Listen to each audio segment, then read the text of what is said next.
நெல்லையப்பர் கோயிலுக்கு சொந்தமான இந்த இடத்துல வாகனம் நிறுத்ததுக்கு வசூல் பண்றாங்க. ஒரு காருக்கு 40 ரூபா, ஒரு வேனுக்கு 50 ரூபான்னு. எந்த அடிப்படை வசதியும் இல்லை. இந்து சமய அறநிலைத்துறை தூங்கிட்டு இருக்கு. ஏன்னா இந்த திராவிட மாடல் ஆட்சியில எல்லா துறையும் தூங்கிட்டு தான் இருக்கு. குறிப்பா இந்து சமய அறநிலைத்துறையில அதனுடைய அமைச்சர் சேகர் பாபு அவர்கள் ஏதோ பெரிசாக பெரிய பக்தர் மாதிரியும் அவர் இந்த துறைக்கு செய்யறதுக்காகவே அருள் பெற்று வந்த மாதிரியும் தன்னை காட்டிக்கிறாரே தவிர எந்த அடிப்படை வசதி இங்க செஞ்சு கொடுக்கல. இவ்வளவு பெரிய இது ஒரு 100க்கும் மேற்பட்ட கார்கள், 100-150 கார்கள் நிக்கலாம், வேன்கள் நிக்கலாம். இந்த இடத்துல முதல்ல இந்த இடம் ஒரு சமதளமா இல்லை. அப்புறம் இதை மழை பெஞ்சா நீர் தேங்கி நிக்குது, கொசு தொல்லை அதிகமா இருக்கு.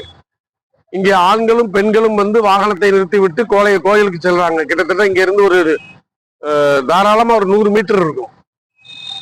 அந்த 100 மீட்டர் தூரம் செல்றாங்க. அவங்களுக்கு ஒரு சின்ன கழிப்பிட வசதி இதுல ஓரத்துல பண்ணிருக்கலாம்.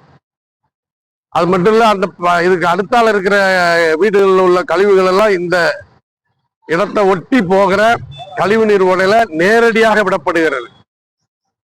இதையெல்லாம் கோவில் நிர்வாகம் தலையிட்டு பார்த்து மக்களுக்கு தேவையான அடிப்படை வசதிகளை செய்து கொடுக்க வேண்டும் என்று அனைத்து இந்திய அண்ணா திராவிட முன்னேற்ற கழகத்தின் சார்பிலே கேட்டுக்கொள்கிறோம்.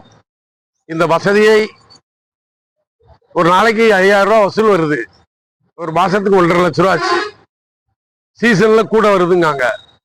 அந்த பணத்தை வச்சு நீங்க கொஞ்சம் கொஞ்சமா செப்பரேட்டா கூட போதுமானதுதான். ஆனா ஏகப்பட்ட நிதி இருக்குது. இல்லைன்னு சொன்னா சொல்லுங்க.